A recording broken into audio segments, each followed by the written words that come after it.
Unahin na natin sa may EDSA NEPA Q-Mart. Sa kaliwang bahagi ng inyong screen, yan po yung southbound lane ng NEPA Q-Mart patungong Makati.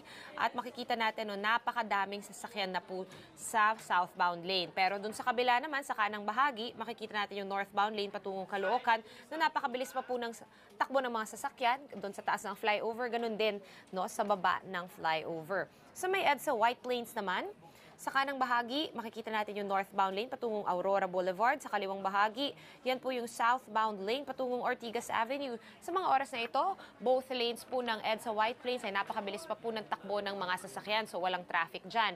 Sa may EDSA Reliance naman sa Mandaluyong, makikita natin sa kanang bahagi ng ating screen yung northbound lane patungong Shaw Boulevard. Sa kaliwang bahagi naman, makikita natin yung southbound lane patungong Guadalupe. Both lanes din ng EDSA Reliance mga oras na ito ay walang problema para sa ating mga motorista.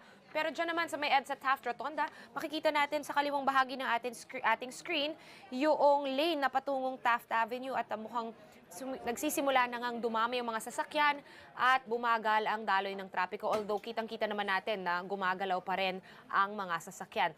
Sa kabilang lane naman, kabaliktaran ang nangyayari. Wala masyadong sasakyan. Ibig sabihin, super bilis pa po at zero traffic sa may lane ng EDSA Taft Rotonda patungong Rojas Boulevard.